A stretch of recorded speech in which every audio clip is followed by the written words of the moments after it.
നമസ്കാരം. എല്ലാവർക്കും ലേണിംഗ് PSCയുടെ പുതിയൊരു ക്ലാസ്സിലേക്ക് സ്വാഗതം.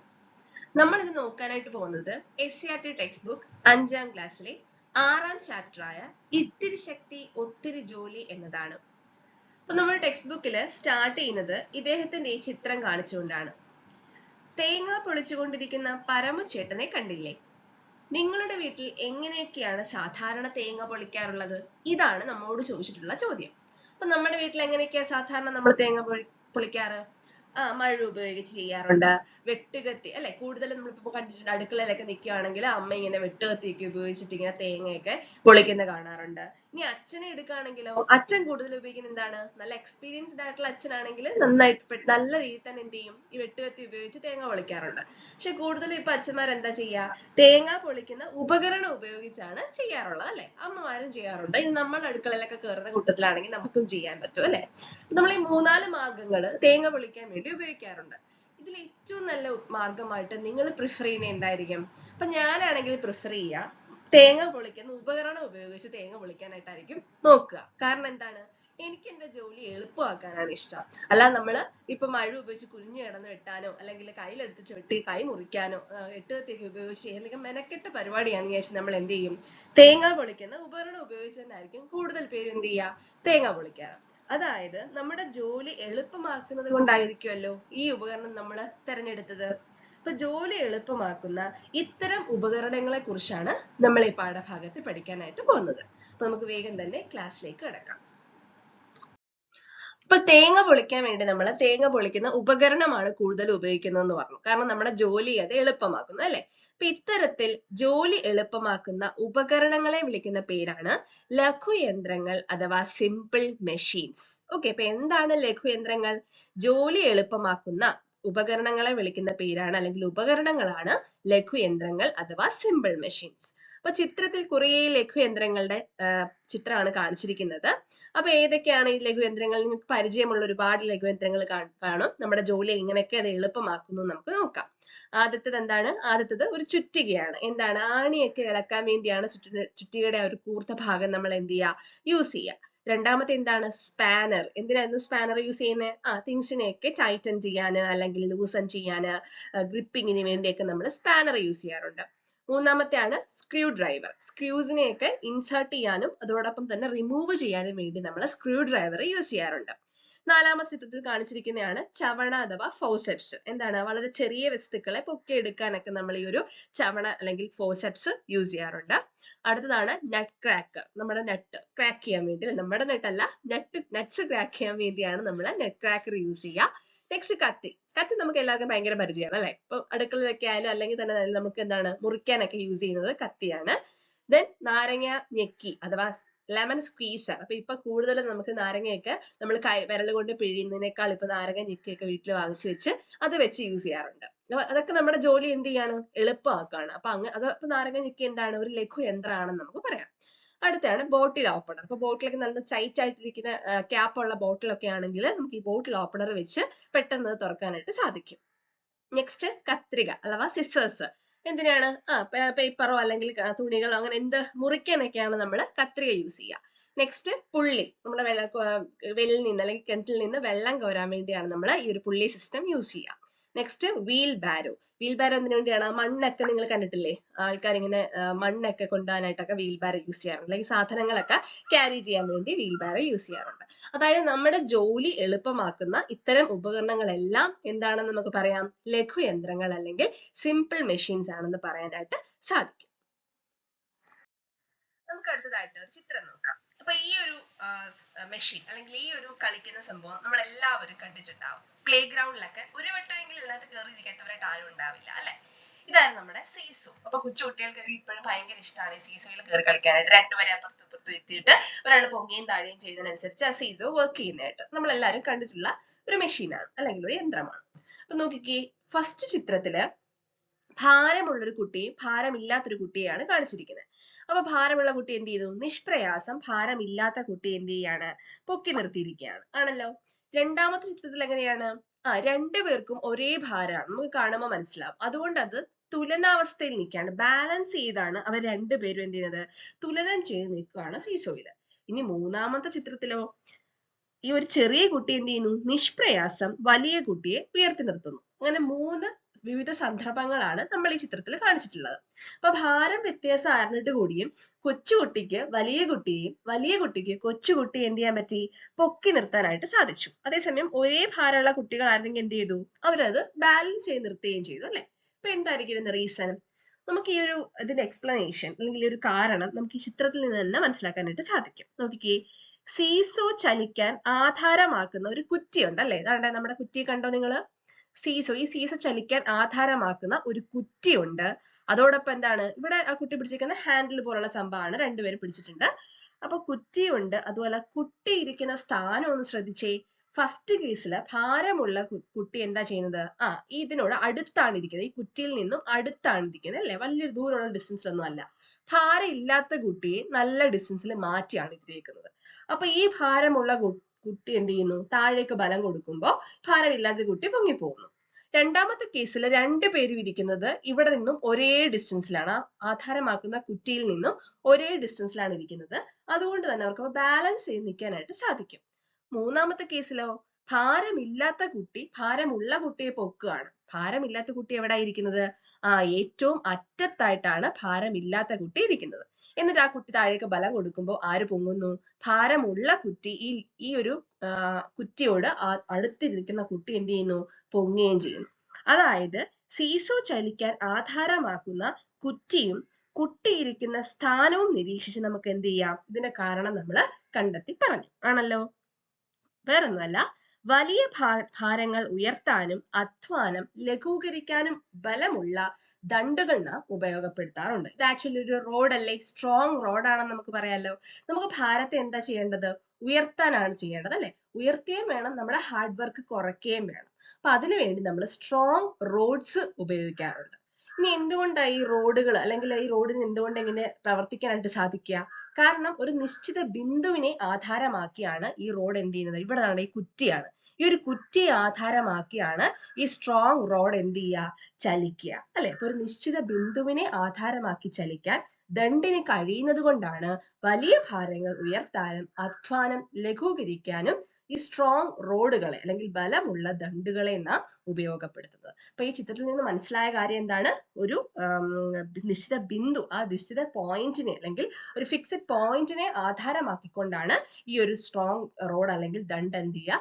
വർക്ക് ചെയ്യുക. അപ്പൊ ഇവിടെ നമുക്ക് അധ്വാനം കുറച്ചിട്ട് വസ്തുക്കളെയൊക്കെ നമുക്ക് പൊക്കി, വസ്തുക്കൾ നമ്മൾ ലോഡ് എന്നാ വിളിക്കുക, നമുക്ക് ഉയർത്തേണ്ട വസ്തുക്കളെ ലോഡ് എന്നാ വിളിക്കുക. അപ്പൊ ഈ ലോഡിനെയൊക്കെ നമുക്ക് എന്ത് ചെയ്യാൻ പറ്റും? പൊക്കാനായിട്ട് സാധിക്കും. അങ്ങനെയാണ് സീസോ എന്ത് ചെയ്യുക? ഒരു സിമ്പിൾ മെഷീൻ ആയിട്ട് വർക്ക് ചെയ്യുന്നത്. ഓക്കെ, ഇപ്പൊ നമ്മൾ പറഞ്ഞ കാര്യമാണ് ഇവിടെ കോട്ട് ചെയ്ത് വെച്ചിരിക്കുന്നത്. വലിയ ഭാരങ്ങൾ ഉയർത്താനും അധ്വാനം ലഘൂകരിക്കാനും ബലമുള്ള ദണ്ഡുകൾ നാം ഉപയോഗപ്പെടുത്തുന്നുണ്ട്. കാരണം ഒരു നിശ്ചിത ബിന്ദുവിനെ ആധാരമാക്കി ചലിക്കാൻ ദണ്ഡിന് കഴിയുന്നു. അപ്പൊ അതുകൊണ്ടാണ് നമ്മൾ ഇങ്ങനെ ഈ ഒരു ദണ്ഡ് ഉപയോഗിച്ച് ലോഡിനെ പൊക്കാനായിട്ട് നമുക്ക് സാധിക്കുന്നത്. ഓക്കെ, അപ്പൊ ഇത്തരത്തിൽ ഒരു നിശ്ചിത ബിന്ദുവിനെ ആധാരമാക്കി ചലിക്കുന്ന ദൃഢദണ്ഡുകളാണ് ഉത്തോലകങ്ങൾ അഥവാ ലിവേഴ്സ്. അപ്പൊ എന്താണ് ഉത്തോലകങ്ങൾ? ഒരു നിശ്ചിത ബിന്ദുവിനെ, ഒരു ഫിക്സഡ് പോയിന്റിനെ ആധാരമാക്കിക്കൊണ്ടായിരിക്കും ചലിക്കുന്ന ദൃഢദണ്ഡുകൾ, സ്ട്രോങ് ആയിട്ടുള്ള റോഡുകളെ വിളിക്കുന്ന പേരാണ് ഉത്തോലകങ്ങൾ. ഓക്കെ, ജോലി ലഘൂകരിക്കാൻ കഴിയുന്നത് കൊണ്ടാണ് ഉത്തോലകങ്ങൾ ലഘുയന്ത്രങ്ങൾ ആകുന്നത്. നമ്മൾ ലഘുയന്ത്രങ്ങൾ ഓൾറെഡി കണ്ടു, സിമ്പിൾ മെഷീൻസ് നമ്മൾ കണ്ടു, നമ്മുടെ ജോലി എളുപ്പമാക്കുന്ന ഉപകരണങ്ങളാണ്. ഇവിടെ ഇതേപോലെ ഉത്തോലകങ്ങൾ എന്ത് ചെയ്യുന്നു? നമ്മുടെ ജോലിയെ ലഘൂകരിക്കുന്നു. ഇപ്പൊ നമ്മൾ നേരത്തെ കണ്ടില്ലേ, നമുക്ക് ലോഡിനെ പെട്ടെന്ന് തന്നെ ഉയർത്താനായിട്ട് സാധിച്ചു. ആ ഒരു ഫിക്സഡ് പോയിന്റിനെ എബൌട്ട് ആയിട്ടാണ് ആ സീസോ വർക്ക് ചെയ്യുന്നത്.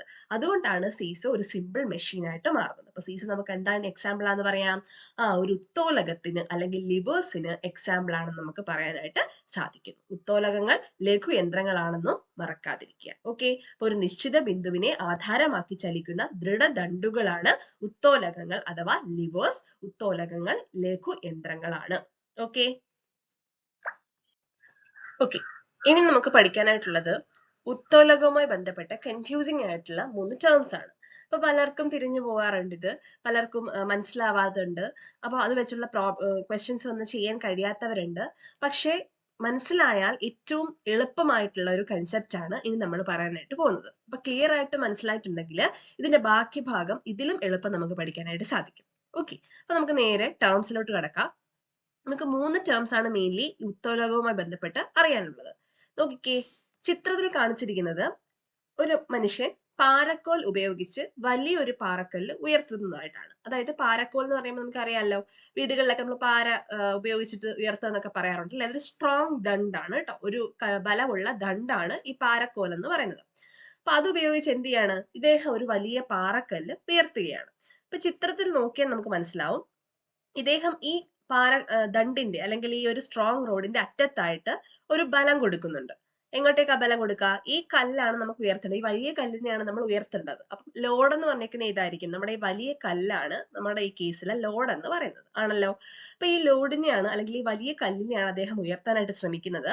അദ്ദേഹം അപ്പൊ ബലം കൊടുക്കേണ്ട എങ്ങോട്ടേക്കായിരിക്കും? ഉറപ്പായിട്ടും താഴേക്കായിരിക്കും. അപ്പൊ അദ്ദേഹം ഈ ദണ്ടിന്റെ അറ്റത്തായിട്ട് ബലം കൊടുത്തിട്ടുണ്ട്, ലോഡ് മുകളിലേക്ക് ഉയർത്താനായിട്ട് ശ്രമിക്കുന്നു.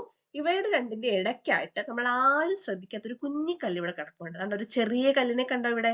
ഈ ഒരു ചെറിയ കല്ലിന് കിടപ്പുണ്ട്.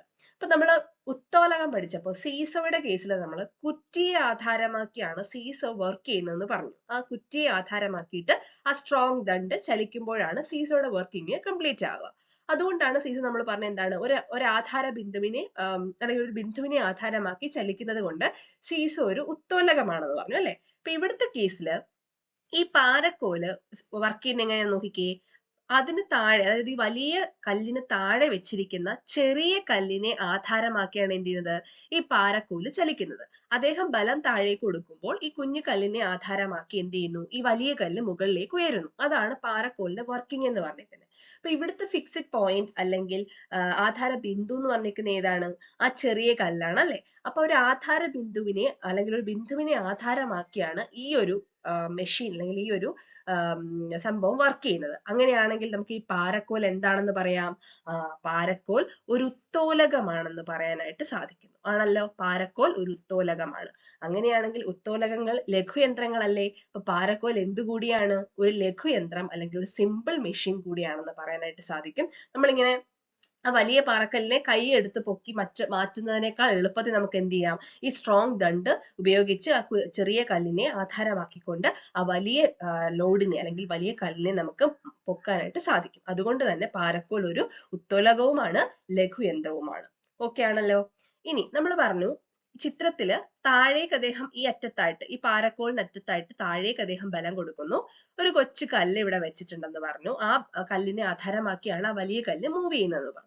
അപ്പൊ ഞാൻ ഈ കൊച്ചു കല്ലിനെ ആധാര ബിന്ദു എന്ന് വിളിക്കുകയാണ്. എനിക്ക് വിളിക്കാമല്ലോ ആധാര ബിന്ദു, കാരണം ഇതാണ് എൻ്റെ ആധാര ബിന്ദു എന്ന് പറയുന്നത്, അല്ലെങ്കിൽ ആധാരം. ഈ കല്ലിനെ ആധാരമാക്കിയാണ് ഈ പാരക്കോല് വർക്ക് ചെയ്യുക. അങ്ങനെയാണെങ്കിൽ ഈ ആധാരം എന്ന് എഴുതുന്ന വാക്കിൽ നിന്ന് ഞാൻ അങ്ങ് റിമൂവ് ചെയ്യാണ് കേട്ടോ. അപ്പൊ എനിക്ക് ബാക്കി എന്താ വരിക? ധാരം എന്നാണ് വരുന്നത്. എന്താ വരിക? ധാരം. അപ്പം ഉത്തോലകം ചലിക്കാൻ ആധാരമാക്കുന്ന ബിന്ദുവിനെ നമുക്ക് എന്ത് വിളിക്കാം? ധാരം അല്ലെങ്കിൽ ഫൽക്രം എന്ന് വിളിക്കാം. നമുക്ക് ഇംഗ്ലീഷും വേർഡ് വേണം, മലയാളം വേർഡും വേണം. ഇപ്പൊ ഒക്കെ PSC ഒക്കെ ആണെങ്കിൽ ഇംഗ്ലീഷിലും ക്വസ്റ്റ്യൻ ചോദിക്കുമ്പോൾ ഇംഗ്ലീഷിലെ വേർഡ് അതുപോലെ തന്നെ യൂസ് ചെയ്യാറുണ്ട്. പക്ഷെ കോമൺലി നമ്മൾ എല്ലാവരും മലയാളത്തിലാണ് പഠിക്കുക. അപ്പൊ മലയാളം നമുക്ക് വേണം, ഇംഗ്ലീഷും വേണം. ഉത്തോലകം ചലിക്കാൻ ആധാരമാക്കുന്ന ബിന്ദുവിനെയാണ് നമ്മൾ ആധാര ബിന്ദു അല്ലെങ്കിൽ ആധാരം എന്ന് വിളിക്കുന്നത് അല്ലെ. അതിലെ അങ്ങ് റിമൂവ് ചെയ്താൽ നമുക്ക് എന്ത് കിട്ടുന്നു? ധാരം എന്ന് കിട്ടുന്നു, അല്ലെങ്കിൽ ഫൽക്രം എന്ന് കിട്ടുന്നു. അപ്പൊ ഈ കേസിലെ, ഇദ്ദേഹം ഉയർത്താൻ ശ്രമിക്കുന്ന ഈ കേസിലെ ധാരം എന്ന് പറഞ്ഞിരിക്കുന്ന ഏതാണ്? ചെറിയ കല്ലാണ്. സീസോയിലെ ധാരം ഏതായിരുന്നു? ആ ചെറിയ കുറ്റിയായിരുന്നു. ഓക്കെ ആണല്ലോ, ധാരം എന്താണെന്ന് മനസ്സിലായല്ലോ. ഇനി നോക്കിക്കേ, നമ്മൾ എവിടെയാണ് ഇദ്ദേഹം ബലം കൊടുക്കുന്നത്? ഇദ്ദേഹം ബലം കൊടുക്കുന്നത് ഈ അറ്റത്തായിട്ട്, ആ ദണ്ടിന്റെ അറ്റത്തായിട്ട് താഴേക്കാണ് ബലം കൊടുക്കുന്നത്. അതായത് അദ്ദേഹം ആ വലിയ കല്ലിനെ ഉയർത്താനായിട്ട് പ്രയത്നിക്കുകയാണ്. നമുക്ക് എല്ലാ പ്രയത്നത്തിനും ഒരു ഫലം ഉണ്ടാവുമല്ലോ. നമുക്ക് ഒരു ഫലം കിട്ടാൻ വേണ്ടിയാണ് നമ്മൾ എല്ലാ കേസിലും പ്രയത്നിക്കുന്നത്. നമുക്ക് ജോലി കിട്ടാൻ വേണ്ടിയാണ് നമ്മൾ LDG പഠിക്കുന്നത്, അല്ലെങ്കിൽ PSCക്ക് നമ്മൾ പ്രയത്നിക്കുന്നത് ജോലി കിട്ടാൻ വേണ്ടിയാണ്. അപ്പൊ ഒരു റിസൾട്ടിന് വേണ്ടി അദ്ദേഹം എന്ത് ചെയ്യാണ്? ഇവിടെ പ്രയത്നിക്കുകയാണ്. ഏത് പോയിന്റിലാണ് അദ്ദേഹം തന്റെ പ്രയത്നം കൊടുക്കുന്നത്? അണ്ട ഈ ദണ്ടിന്റെ ഈ അറ്റത്തായിട്ടാണ് അദ്ദേഹം എന്ത് ചെയ്തത്? പ്രയത്നം കൊടുക്കുന്നത് അല്ലെങ്കിൽ പ്രയത്നിക്കുന്നത്. അപ്പൊ എനിക്ക് ഞാൻ ഇങ്ങനെ പ്രയത്നം എന്ന് എഴുതാമല്ലോ.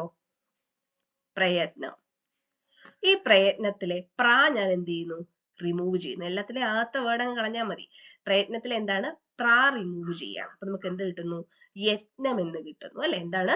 യത്നം എന്ന് കിട്ടുന്നു. അപ്പൊ നാം പ്രയോഗിക്കുന്ന ബലത്തെ എന്ത് വിളിക്കുന്നു? യത്നം അല്ലെങ്കിൽ എഫേർട്ട് എന്ന് പറയുന്നു. അപ്പൊ നമ്മൾ എവിടെയാണോ ബലം കൊടുക്കുന്നത് അല്ലെങ്കിൽ എവിടെയാണോ നമ്മൾ പ്രയത്നിക്കുന്നത് ആ പ്രയോഗിക്കുന്ന ബലത്തെയാണ് എന്ത് വിളിക്കുക? യത്നം അല്ലെങ്കിൽ എഫേർട്ട് എന്നാണ് വിളിക്കുന്നത്. അപ്പൊ നമ്മൾ ധാരം അഥവാ ഫൽക്രം കണ്ടു, യത്നം അല്ലെങ്കിൽ എഫേർട്ട് കണ്ടു. അപ്പൊ ഇവിടുത്തെ കേസിൽ ആ സ്ട്രോങ് റോഡിന്റെ എൻഡ് ആണ് യത്നം അല്ലെങ്കിൽ എഫേർട്ട് അനുഭവപ്പെടുന്നത്. ഓക്കെ ആണല്ലോ? നമ്മുടെ പ്രയത്നം അനുഭവപ്പെടുന്ന പോയിന്റ് അല്ലെങ്കിൽ അനുഭവപ്പെടുന്ന റീജിയൻ. ഇനി നമ്മുടെ പ്രയത്നത്തിന്റെ ഫലമായിട്ട് ഇവിടെ എന്താ സംഭവിക്കുക? ഈ വലിയ കല്ല് ഉയരുകയാണ് ചെയ്യുന്നത്. അതായത് നമ്മൾ താഴേക്ക് ബലം കൊടുക്കുമ്പോൾ ആ വലിയ കല്ല് മുകളിലേക്ക് ഉയരുന്നു. അതായത് നമ്മുടെ പ്രയത്നത്തെ പ്രതിരോധിക്കുന്ന ഒരു ഫലമാണ് നമുക്ക് കിട്ടുന്നത് അല്ലെ? അപ്പൊ നമ്മുടെ പ്രയത്നത്തെ എന്ത് ചെയ്യുന്നു? പ്രതിരോധിക്കുന്നു. അപ്പൊ നമ്മുടെ ഈ ഒരു നമ്മൾ ആ പ്രതിരോധത്തെ എന്താ വിളിക്കുക? പ്രതിരോധം എന്ന് തന്നെ വിളിക്കുക. അപ്പൊ യത്നം ഉപയോഗിച്ച് നേരിടുന്ന പ്രതിരോധമാണ് എന്തെന്ന് പറയുന്നത്? രോധം അഥവാ റെസിസ്റ്റൻസ്. പ്രതിരോധം അഥവാ റെസിസ്റ്റൻസ്. അപ്പൊ എവിടെ നമ്മുടെ പ്രതിരോധം അനുഭവപ്പെടുന്നത്? ഈ കല്ലിന്റെ ഭാഗത്തായിട്ടാണ് അനുഭവപ്പെടുക? പ്രതിരോധം അനുഭവപ്പെടുക. പ്രതിരോധം. ആ വലിയ കല്ലിനാണ് എന്ത് അനുഭവപ്പെടുന്നത്? പ്രതിരോധം അനുഭവപ്പെടുന്നു. ആ റീജിയൻ ആണല്ലോ. അപ്പൊ ഇതിലെങ്ങനെ എന്ത് ചെയ്തു? ഫസ്റ്റ് 2 വേർഡ് കളഞ്ഞു. അപ്പൊ പ്രതി എന്നുള്ള ഒരു വേർഡ് കളഞ്ഞു. നമുക്ക് പ്രതി ഒന്നും ആവണ്ടല്ലോ. അപ്പൊ നമ്മൾ എന്ത് ചെയ്യാണ്? പ്രതി എന്നുള്ള വേർഡ് കളയുകയാണ്. അപ്പൊ ബാക്കി വരുന്നതാണ് എന്ത്? രോധം. അപ്പൊ എന്താണ്? മൂന്നാമത്തെ ടേമാണ് ഇത്, രോധം. അപ്പൊ യത്നം ഉപയോഗിച്ച് നേരിടുന്ന പ്രതിരോധമാണ് രോധം അഥവാ റെസിസ്റ്റൻസ് എന്ന് പറയുന്നത്. ഓക്കെ. അപ്പൊ ഇവിടെ വലിയ കല്ലിന്റെ ഭാരം അനുഭവപ്പെടുന്ന സ്ഥാനത്താണ് രോധം. ഇവിടാണ് ആക്ച്വലി വലിയ കല്ലിന്റെ ഭാരം അനുഭവപ്പെടുന്ന ഈ ഒരു ഭാഗത്തേക്കാണ്. അപ്പൊ ഈ ഒരു ഭാഗത്തേക്കാണ് നമുക്ക് എന്ത് അനുഭവപ്പെടുക? പ്രതിരോധം. അത് ഞാൻ മുകളിൽ എഴുതിയെന്നേ ഉള്ളൂ. ഈ ഭാഗത്തായിട്ടാണ് പ്രതിരോധം സ്ഥാനമാണ് പ്രതിരോധം അല്ലെങ്കിൽ രോധം എന്ന് പറയുന്നത്. ഓക്കെ ആണല്ലോ? അപ്പൊ നമ്മൾ ധാരം അഥവാ ഫൽക്രം കണ്ടു. രണ്ടാമതായിട്ട് എന്താണ്? യത്നം അഥവാ എഫേർട്ട്. മൂന്നാമതായിട്ട് രോധം അഥവാ റെസിസ്റ്റൻസ്. ഈ 3 ടേംസും എവിടൊക്കെ എങ്ങനെ അനുഭവപ്പെടും എന്നുള്ളത് കൃത്യമായി ഓർത്ത് വെച്ചിരിക്കുക. അപ്പൊ ഈ കേസിൽ നമ്മുടെ ആ ചെറിയ കല്ലാണ് ധാരമായിട്ട് ആക്ട് ചെയ്യുന്നത്. അതേസമയം അദ്ദേഹം താഴേക്ക് കൊടുക്കുന്ന ബലത്തിന്റെ സ്ഥാനത്താണ് യത്നം. ആ വലിയ കല്ലിന്റെ ഭാരം അനുഭവപ്പെടുന്ന സ്ഥാനത്താണ് രോധം. ഓക്കെ. ഇനി നമുക്ക് ഈ 3 ടേംസ് അറിഞ്ഞാൽ ബാക്കി അങ്ങോട്ടുള്ള ക്ലാസിഫിക്കേഷൻ ഓഫ് ഉത്തോലകങ്ങൾ ഒക്കെ എളുപ്പമായിരിക്കും കേട്ടോ.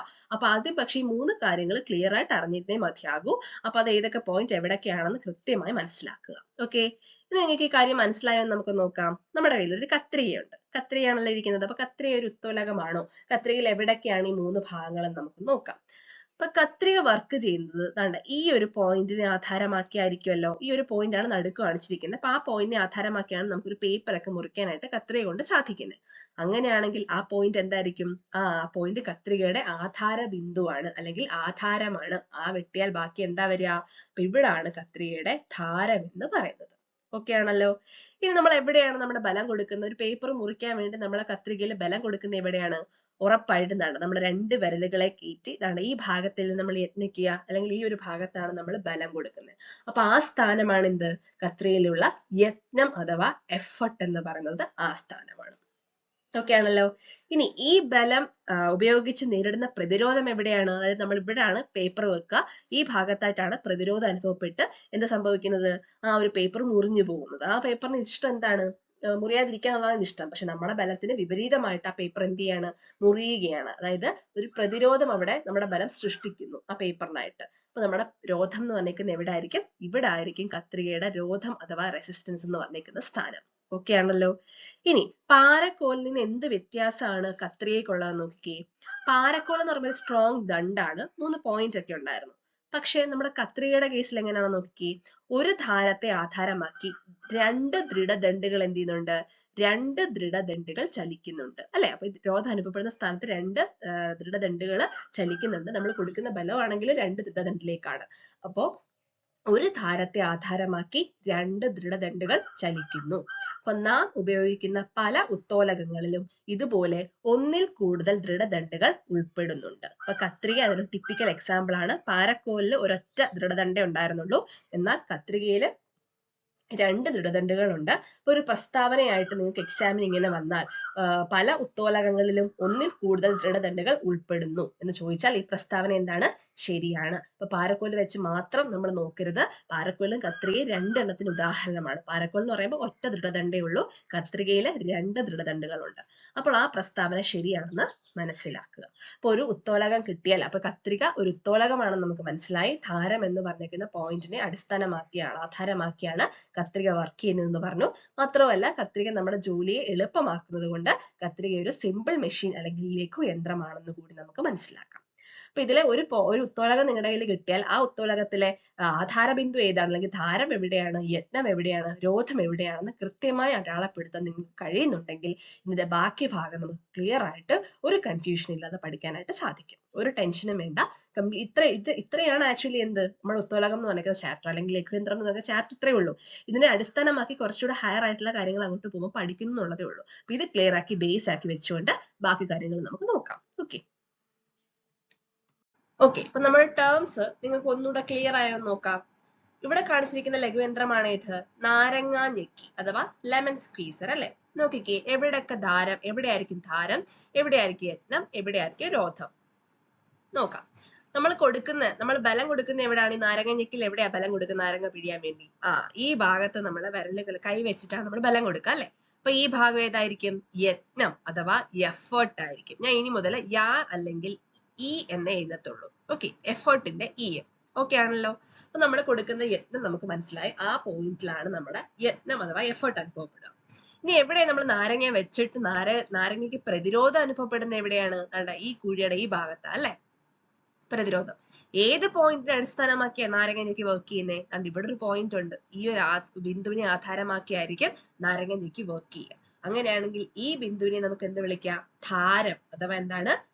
ഫൽക്രം. അപ്പൊ ഞാൻ എഫ് എന്ന് കൊടുക്കുകയാണ്. ഫൽക്രം. ഓക്കെ, ഇവിടാണ് എന്ത്? നാരങ്ങയ്ക്ക് ഒരു പ്രതിരോധം അനുഭവപ്പെടുന്നത് അല്ലെ. നമുക്ക് എന്ത് വിളിക്കാം? ഈ സ്ഥാനമാണ് റെസിസ്റ്റൻസ് അഥവാ രോധം. ഓക്കെ ആണല്ലോ. അപ്പൊ ഇനി ഇംഗ്ലീഷ് വെച്ചുകൊണ്ട് ജസ്റ്റ് നോക്കിയാൽ പെട്ടെന്ന് മനസ്സിലാകും കേട്ടോ. അപ്പൊ നമ്മള് ഇംഗ്ലീഷ് വെച്ച് പറയുക. ഒരു പോയിന്റ് എഫേർട്ടിനുള്ളത് ഇ കൊടുക്കുകയാണ്, റെസിസ്റ്റൻസ് അഥവാ രോധത്തിന് 6 കൊടുത്തു, ഫൽക്രത്തിന് എഫ് കൊടുത്തു. അപ്പൊ ഇതാണ് നാരങ്ങ ഞെക്കിയിലെ 3 പോയിന്റ്സ് എന്ന് പറയുന്നത്. ഓക്കെ ആണല്ലോ. കട്ടിംഗ് പ്ലെയറിലേക്ക് വന്നേ. കട്ടിംഗ് പ്ലെയറിൽ ഇതുപോലെ തന്നെ നമ്മൾ എവിടെയാണ് എഫേർട്ട് കൊടുക്കുക, നമ്മുടെ എവിടെയാ ബലം കൊടുക്കുക? നമ്മുടെ കൈ വെച്ച് നമ്മൾ ബലം കൊടുക്കുന്ന ഈ ഭാഗത്താണ് അല്ലെ. ഇതാണ് നമ്മുടെ എഫേർട്ട് കൊടുക്കുന്ന സ്ഥാനം.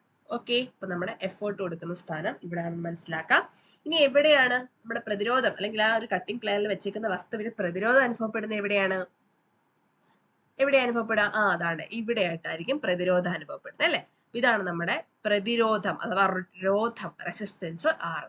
ഇനി ഏത് പോയിന്റിനെ അടിസ്ഥാനമാക്കിയായിരിക്കും? ഈ നടുക്കത്തെ ബിന്ദുവിനെ അടിസ്ഥാനമാക്കിയാണ് കട്ടിംഗ് പ്ലെയർ വർക്ക് ചെയ്യുക. അങ്ങനെയാണെങ്കിൽ ഇതായിരിക്കും ഫൽക്രം അഥവാ എന്ത്? ധാരം എന്ന് പറയുന്നത്. ഓക്കെ, അപ്പൊ ഇങ്ങനെയാണ് നമ്മുടെ ഒരു ഉത്തോലകം കിട്ടിയാൽ, അപ്പൊ ഉത്തോലകം ഒരു ബിന്ദുവിനെ ആധാരമാക്കി ആയതുകൊണ്ട് ഇവയെല്ലാം എന്ത് തന്നെയാണ്?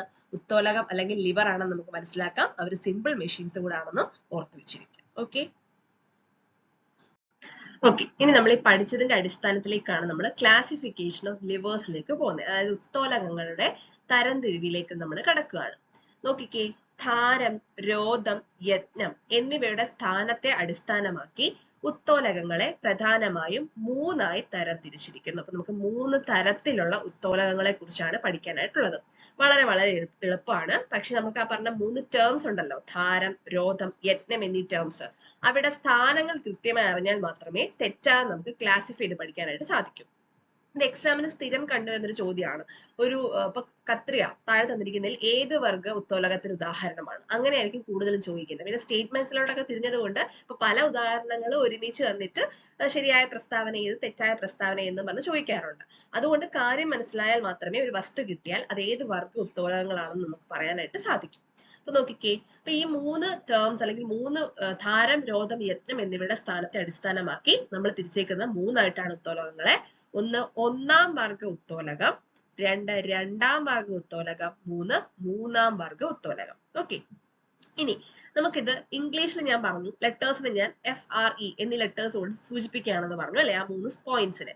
അപ്പൊ ഞാൻ ഫ്രീ, നമ്മുടെ ഫ്രീ എന്ന് പറഞ്ഞേക്കുന്ന ഒരു കോഡ് ഉപയോഗിക്കുകയാണ്. ഫ്രീ എന്ന് പറഞ്ഞേക്കുന്ന ഒരു ഇംഗ്ലീഷ് വേർഡ് ഇല്ലേ, ഫ്രീ, അതിനകത്ത് ഒരു ഇ കളഞ്ഞിട്ട് ബാക്കി 3 ലെറ്റേഴ്സ് ആണ് നമ്മൾ എടുക്കുന്നത്. ഓക്കെ, അതിൽ ഒന്നാമത്തെ എഫ് ആണ് ആദ്യം വരുന്നതെങ്കിൽ എഫ് നടുക്ക്. അപ്പൊ നടുക്ക് ആര് വരുന്നു എന്നതിനെ വെച്ചിട്ടാണ് നമ്മൾ ഈ ഒരു ക്ലാസിഫിക്കേഷൻ കൊടുക്കുക. അതായത് ഉത്തോലകങ്ങളെ 1-ാം വർഗം, 2-ാം വർഗം, 3-ാം വർഗം എന്നിങ്ങനെ തിരിക്കുന്നത് നടുക്ക് ഭാഗത്തായിട്ട് ആര് വരുന്നു, എഫ് ആണോ, ആർ ആണോ, ഇ ആണോ എന്ന് വരുന്ന അനുസരിച്ചാണ് നമ്മൾ തിരിക്കുക.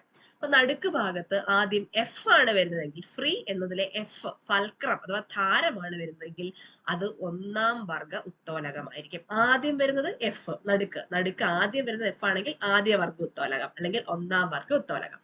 ഇനി അതേസമയം നടുക്ക്, അതായത് ഇവയുടെ 3 പേരുടെ നടുക്ക് 6 അഥവാ റെസിസ്റ്റൻസ്, രോധമാണ് വരുന്നതെങ്കിൽ അവ എന്തായിരിക്കും, രണ്ടാമതല്ലേ രോധം നടുക്ക് വന്നേ, അതെന്തായിരിക്കും, അപ്പം അവ 2-ാം വർഗ ഉത്തോലകമായിരിക്കും. ഓക്കെ, ഇനി അതേസമയം മൂന്നാമതായിട്ടാണ് എഫേർട്ട് നടുക്ക് വരുന്നതെങ്കിൽ, ഇവരുടെ 3 പേരുടെ എഫേർട്ട് ആണ് നടുക്ക് വരുന്നതെങ്കിൽ എന്ത് പറയാം നമുക്ക്, 3-ാം വർഗ ഉത്തോലകം. നമ്മൾ ആ നടുക്ക് വരുന്നതിന്റെ ഓർഡറിലാണ് നമ്മൾ വർഗമായിട്ട് തിരിച്ചിരിക്കുന്നതെന്ന് ജസ്റ്റ് ഒന്ന് ആലോചിക്കുക. ഓക്കെ, ഒരു കോഡ് വെച്ച് പഠിച്ചു വെക്കുക എന്നുള്ളതേ ഉള്ളൂ.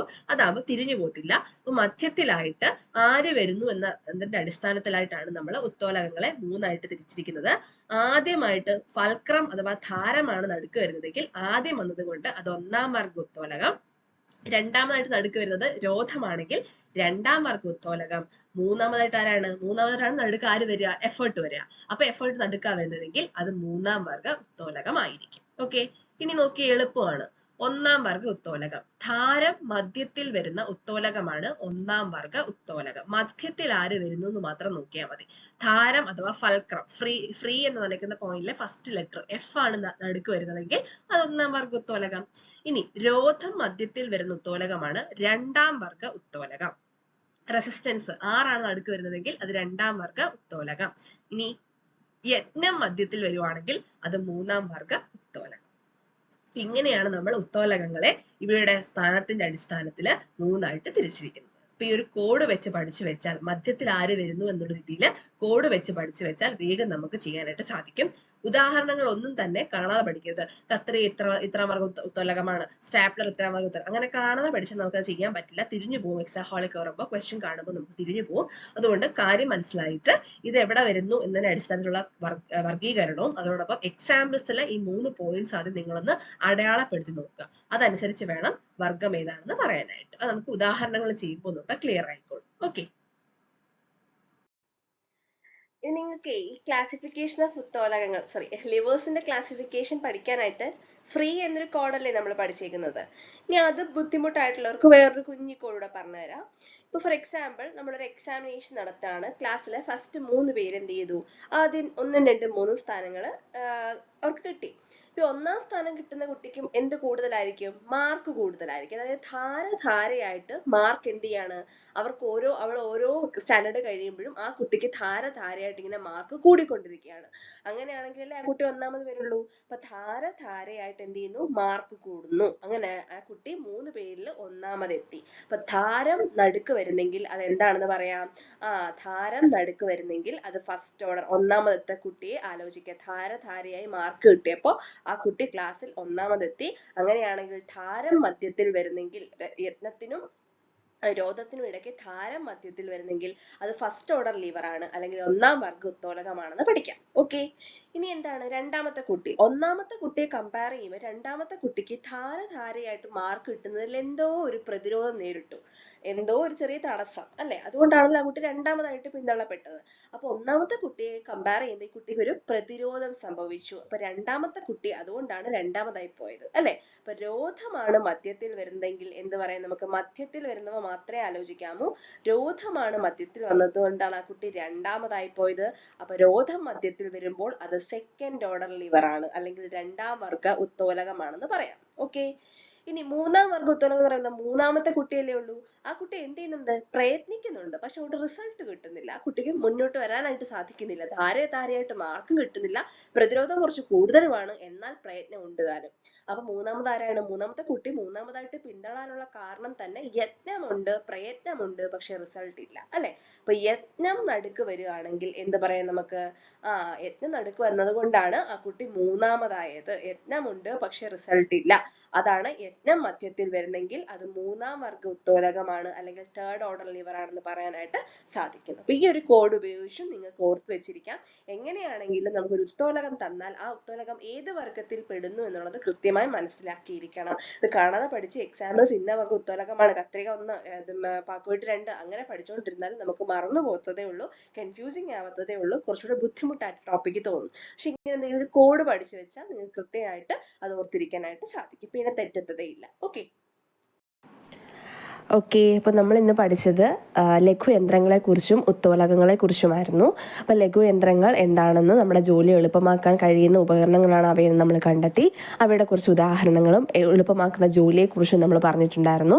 ശേഷം നമ്മൾ ഉത്തോലകങ്ങളിലേക്ക് കടന്നു. ഉത്തോലകങ്ങളിൽ എന്തിനെ ആധാരമാക്കിയാണ് ഉത്തോലകം വർക്ക് ചെയ്യുന്നത്? ധാരമാണെന്നും നമ്മൾ കൊടുക്കുന്ന ബലം അനുഭവപ്പെടുന്ന സ്ഥാനം യജ്ഞമാണെന്നും അതിൻ്റെ പ്രതിരോധം അനുഭവപ്പെടുന്ന സ്ഥാനം രോധമാണെന്നും നമ്മൾ പറഞ്ഞിരുന്നു. ശേഷം നമ്മൾ അവ മൂന്നും ഒരു ഉത്തോലകം ഉദാഹരണമായി തന്നാൽ അവ മൂന്നും അടയാളപ്പെടുത്താനായിട്ട് പഠിച്ചു. പിന്നീട് നമ്മൾ ഉത്തോലകത്തിൻ്റെ ക്ലാസിഫിക്കേഷനിലേക്കാണ് കടന്നത്. 1-ാം വർഗം, 2-ാം വർഗം, 3-ാം വർഗം. ഇതിൽ ഈ ധാരം, യജ്ഞം, രോധം എന്നിവയിൽ ആര് നടുക്ക് വരുന്നു എന്നതിനെ അടിസ്ഥാനമാക്കിയുള്ള ക്ലാസിഫിക്കേഷൻ ആയിരുന്നെന്ന് പറഞ്ഞു. അപ്പോൾ ഇന്നുകൊണ്ട് ഇത്രയും കാര്യങ്ങൾ കൊണ്ട് നമ്മൾ ഇന്നത്തെ ക്ലാസ് ഇവിടെ വൈൻഡപ്പ് ചെയ്യാണ്. വേറൊന്നുമല്ല, ഇതിൻ്റെ കണ്ടിന്യൂവേഷൻ ആയിട്ട് കുറച്ച് ഉദാഹരണങ്ങൾ നമുക്ക് എക്സ്പ്ലെയിൻ ചെയ്യാനുണ്ട്. പക്ഷേ ഞാൻ ഇന്നത്തെ ക്ലാസ്സിൽ തന്നെ അത് എക്സ്പ്ലെയിൻ ചെയ്യുകയാണെന്നുണ്ടെങ്കിൽ നിങ്ങൾ റിവൈസ് ചെയ്യില്ല, നോക്കില്ല ക്ലാസ്. അപ്പോൾ അടുത്ത ദിവസം ആകുമ്പോൾ എന്ത് ചെയ്യാം, നമ്മൾ കഴിഞ്ഞ ക്ലാസ്സിൽ പഠിച്ചതിൻ്റെ അടിസ്ഥാനത്തിൽ എന്ന് പറഞ്ഞ് എനിക്ക് തുടങ്ങാമല്ലോ. അപ്പോൾ എത്ര പേര് പഠിച്ചിട്ടുണ്ടെന്ന് മനസ്സിലാവും, നിങ്ങൾക്ക് തന്നെ മനസ്സിലാക്കാനായിട്ട് സാധിക്കും. ആ ഒരു ക്ലാസിഫിക്കേഷൻ്റെ ബേസിസിൽ നിങ്ങൾക്കൊരു ഉദാഹരണം കിട്ടിയാൽ, ഒരു ഉത്തോലകം കിട്ടിയാൽ അത് ഏത് വർഗ്ഗ ഉത്തോലകമാണെന്ന് നിങ്ങൾക്ക് പറയാൻ സാധിക്കുന്നുണ്ടോ എന്ന് നിങ്ങൾക്ക് തന്നെ മനസ്സിലാക്കാനായിട്ട് സാധിക്കും. അപ്പോൾ ഇത്രയും കാര്യങ്ങൾ പഠിച്ചു വെച്ചാൽ മാത്രം, ക്ലിയർ ആയിട്ട് പഠിച്ചാൽ മാത്രമേ ഇതിൻ്റെ ആപ്ലിക്കേഷൻ ലെവലുള്ള അല്ലെങ്കിൽ അടുത്ത ഉത്തോലകം തന്നിട്ട് അവ ഏത് വർഗ്ഗമാണെന്ന് പറയാനായിട്ട് നിങ്ങൾക്ക് സാധിക്കുള്ളൂ. അത് നമുക്ക് അടുത്ത ക്ലാസ്സിലെടുക്കാം. ഓക്കെ, അപ്പോൾ ഇന്നത്തെ പാർട്ട് ഇതോടുകൂടി അവസാനിക്കുകയാണ്. ബാക്കി ഭാഗവുമായിട്ട് നമുക്ക് അടുത്ത ക്ലാസ്സിൽ കാണാം. Okay, thank you and happy learning.